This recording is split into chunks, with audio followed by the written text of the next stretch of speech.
Cyberpunk 2077, one of the very biggest games of 2020 and also one of the most contentious. Here at Digital Foundry we've covered all versions of the game in depth except one, Google's Stadia, and in this video we're going to be taking a close look at that and stacking it up against the console version it perhaps has the most in common with, Xbox Series X. And what we shall discover is that Stadia may not have quite the measure of the new Microsoft console overall, but in terms of the visual feature set, there are clear areas where it's actually better. But why are we late to the Stadia version at all? I mean, community response about this port has been very positive overall, and just an initial look at the game was enough to confirm that it easily wipes the floor with the last gen editions of the title. Well, part of the reason we didn't cover it is that in the COVID era, actual access to super fast internet that guarantees a rock solid connection to Google's Stadia servers, it was beyond us. But hey, where there's a will, there's a way, right? First of all, I grabbed an unlimited data SIM from the highest quality cellular network provider in the UK, located an actual 4G mast, parked up as close to it as I could get on public land, then ran a speed test. Around 60 megabits per second, I was in business. But then how do we actually capture Stadia where we're effectively sitting in a car? Well, using Chromecast remotely, it's not possible, but using Chrome, the browser on a Dell XPS 15 with a 4K screen was viable within the car. But then I needed to capture it to the kind of quality we demand here at Digital Foundry, so I needed to get the Atomos Ninja Inferno 4K 60 ProRes recorder working on the go. And I did that by using an inverter plugged into the 12 volt socket in the car. Game on! In actual fact, I had a bit of a brainwave a bit later on, and I actually found I could access a state-of-the-art 200 megabits per second public Wi-Fi connection, so I could cut out cellular completely for what you'd think would be a more stable hookup. And that's how we're able to do what we're doing, delivering a solid 4K presentation of Cyberpunk 2077 running at its absolute best on the Stadia platform. But how do we know it's rock solid? I mean, after all, Wi-Fi isn't quite a match for an Ethernet connection, and that's typically how we prefer to test Stadia titles. Well, this is where a community Chrome extension comes in. Stadia Enhanced brings up a bunch of options that really should be in the actual service, but aren't, including the ability to force a 4K stream even if you don't have a 4K display. And not only that, it provides a real-time in-game monitor to give you an idea of how healthy your stream is and what resolution is actually being beamed to you over the internet. Here's a look at the status monitor after I finished a 2 hours 12 minutes capture session. 4K stream confirmed, 14 millisecond latency and average traffic of 8.28 gigabytes per second. Not sure what to make of that jitter buffer, but just 140 frames dropped in a capture session that would be in excess of, 475,000.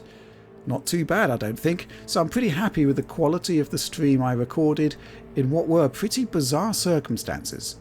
So with that preamble out of the way, let's talk about the port itself, because I think the one key takeaway here is that this is a bespoke version of Cyberpunk 2077 built for Stadia, as opposed to the kind of thing we see on PS5 and to a lesser extent Series X, where basically what we're getting are improved versions based on the last gen codebase. CD Projekt Red even brought in a separate developer to handle the port, QLock, who previously delivered Dark Souls Remastered, Hellblade on Switch and the PC versions of Mortal Kombat 11 and Injustice 2, just to name a handful of their projects. So I said that the game has most in common with Series X, but what this actually boils down to is the integration of two different modes, one with a focus on quality and the other aiming to deliver a higher frame rate. Let's kick off by showing the differences. As things stand, I'm not seeing a huge amount of variation between the two modes in terms of the actual visual feature set, apart from a couple of key variables. The biggest one, obviously, resolution. Let's make something clear, Cyberpunk 2077 is a difficult game to pixel count in best case conditions, and doing so on a compressed video stream is even more challenging, but I think our metrics are pretty close to the mark here. 30 FPS quality mode first. Minimum resolution here measured in the initial city scene, we get 2560 by 1440, which isn't actually that bad.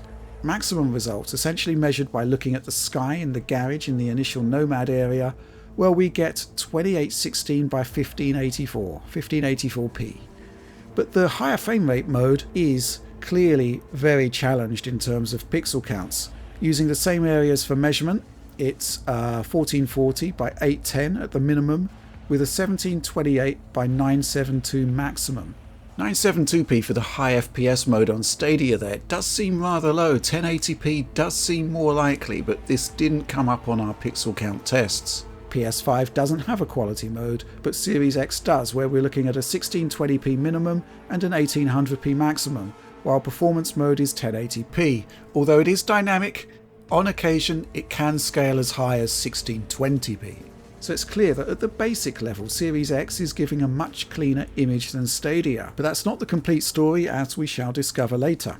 Differences between the two modes on Stadia: the one difference beyond resolution seems to be distance, shadow quality, and maybe even general global illumination, both of which seem to be degraded in the higher frame rate mode. There may well be some other tweaks to more dynamic elements, such as crowd density, but that's difficult to hammer down. But as we do have these two distinct performance modes, I'm guessing you'll want to see how they stack up head to head. And well, that's exactly what this segment aims to cover. Delivering these metrics is really difficult. We don't have a clean HDMI feed from a platform based on compressed video streams. So basically we had to adjust the threshold of what counts as a dropped frame here, and then laboriously check all of those dropped frames by hand to check that the system is actually dropping frames as opposed to the video compressor introducing more artifacts. And that took some time. But anyway, as you can see, the quality mode essentially targets 30 frames per second but can frequently drop frames and suffers from improper frame pacing, meaning that instead of delivering a consistent 33 millisecond frame time per frame, stutter is introduced via rogue 16 millisecond and 50 millisecond frames. Stutter can be observed sporadically too, a literal split-second freezing of motion. I would point out that the Stadia Enhanced plugin suggested that there were virtually no dropped frames, but we can't rule out something funky happening on the PC. But this is the game as I experienced it in the conditions that I've laid out. Higher frame rate mode is the default, but it's a bit of a mixed bag, to be honest. What you do get is noticeably lower input lag, which is a good thing, a godsend to a streaming platform in fact. But what you aren't getting is any kind of consistency in performance, and yeah, frame rate typically runs between 40 to 60 frames per second, mostly operating in the 45 to 50 range, though it can drop beneath 40 FPS in city scenes like this one. So both of the modes, they have their plus and minus points. Higher frame rate mode, not particularly great. Resolution is very blurry for much of the duration, not surprisingly if there's a 972p maximum. But if you're gaming on a smartphone or some other device with a smaller screen, it holds up. Performance is not really consistent enough, but I felt noticeably more in control during shootout sections than I did when gaming with the 30 FPS quality mode. And for its part, quality mode looks a lot better on a higher resolution display thanks to the huge boost in resolution. And I mean, it really is huge, no doubt about it. You can adjust to the lag at 30 FPS, but I just wish that frame persistence was locked to 33 milliseconds. Now, motion blur does help to hide the stutter just a little bit, but it still doesn't quite feel right. So let's move on to the console comparisons, because this is fascinating to say the least. The biggest difference by far is the level of detail, and it's something of a puzzle, to be honest. Let's consider this scene. Right at the beginning of the game, there are some very different ways that detail is deployed across the two systems we're covering here. The car itself seems to have a higher detail model on Stadia. Check out this area here. And it seems to have an additional light source illuminating the interior, not found on Series X.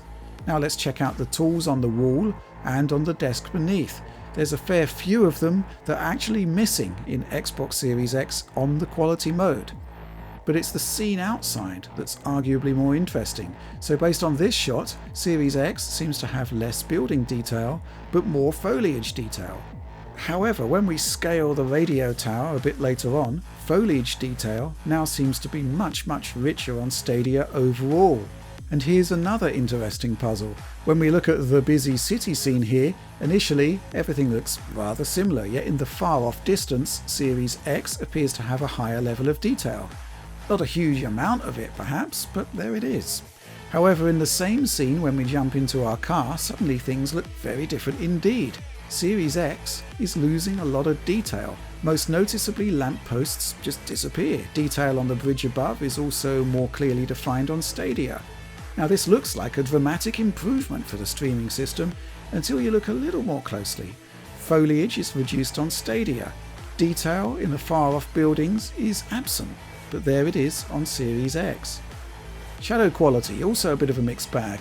Again, generally speaking, Xbox Series X seems to have higher quality shadows, but further away distance shadows seem to be improved on Stadia. And here's another interesting difference, and it's actually highlighted with a bug that you see in the quality modes on both Stadia and Xbox Series X in this scene, where we suddenly get a huge burst of light that gradually dies away. Volumetrics are ramped up to the max here, and you can see that there's distinct artifacting on both systems, but it's clearly much more of an issue on Stadia. This scene kind of highlights the difference. It's much less noticeable in actual gameplay, but it is still there. So what we're looking at here is a bit of a puzzle wrapped within an enigma, and while we don't have the time to do it for this video, I suspect a more comprehensive PC versus consoles analysis may explain how everything fits together here. Remember that the Series X is essentially running a tweaked version of Xbox One code, while Stadia gets its own bespoke conversion, which one might assume has more in common with the PC version. So let's look at how the modes compare then in performance terms. The Night City introductory cutscene is a good place to start. Quality mode sees both versions capable of dropping frames, but Stadia is clearly a touch less consistent and has those improper frame pacing issues to factor in, although this sequence isn't massively affected. The same thing applies when we take our first trip out into the free roam on Night City. Driving around puts more stress on the system, and while both Stadia and Series X perform in a similar manner, again it's clear that improper frame pacing is in effect on the streaming platform. It's the same story with indoor combat too. Stadia holds up well enough but isn't quite where it should be. Series X is nigh on perfect in hitting its 30 FPS lock here with 33 millisecond per frame persistence. And finally, the frame pacing issue here is more pronounced in this scripted drive-through of Night City. It's in no way a deal breaker, but it could and should be better, I think. Now let's take a look at the performance mode. Again, starting with the introduction to Night City, Series X is in no way perfect in locking to 60 frames per second, but it's clearly a lot more consistent than Stadia. A look at city driving now, where the CPU becomes much more of a bottleneck, and here we see that Xbox Series X has a performance advantage that peaks at around 15 frames per second. Moving on to another type of traversal now. This tour of the city with Dex in his limo sees the gap in performance close significantly, although Xbox Series X still has a small advantage. Back to another interior shootout, and yes, Series X takes command once more with a clear advantage over Stadia. Finally, let's look at another sequence, the scavenger shootout at the tail end of the first mission. The scene is quite dynamic, but even so the two systems are both delivering the same ballpark performance. Interesting stuff. So what have we learned from all of this? What's the takeaway? Well, up until now, when we've looked at Stadia stuff, Xbox One X has been the natural comparison point. Well, in this case, Stadia is running at a generally higher resolution in its equivalent 30 FPS mode, even if peak resolution is lower. And it's obviously running at a more consistent frame rate in the more demanding city scenes than any of the last-gen machines, including the One X and the PS4 Pro. In comparison to the next-gen machines, its higher frame rate mode operates at a lower resolution than both PS5 and Series X and generally performs worse than PS5, but seems more competitive against Series X. However, in 30 FPS mode, Series X has both a resolution and consistency advantage, but I honestly think that Stadia is very good here. But for me, there are two really interesting points here. First of all, there are aspects to the Stadia port that suggest that this version has been specifically tailored to the system, to the point where CDPR brought in an accomplished porting house to do the job. So I suspect that's why Stadia can go toe-to-toe with next-gen home consoles. They don't have a bespoke port, not yet. They're all derived from inherently compromised last-gen versions. Secondly, something else I think is really interesting, console stocks are limited. You may not be able to play on a next-gen machine. and it's really not a good idea to play the game in its current state on a last-gen console. But these days everyone who wants it can access Stadia. My home connection really doesn't like Stadia or indeed any streaming service, but I'd expect that most setups should cope with the 1080p signal pretty well. Oh, and one thing I did like is that the quality and performance options seem to be there whether you have the Pro subscription or not. And I was definitely annoyed by games like Red Dead Redemption 2, where if you gamed on a 4K screen, you couldn't use that 4K screen to access the higher frame rate 1080p mode. So yeah, in-game selections like this are definitely the way forward.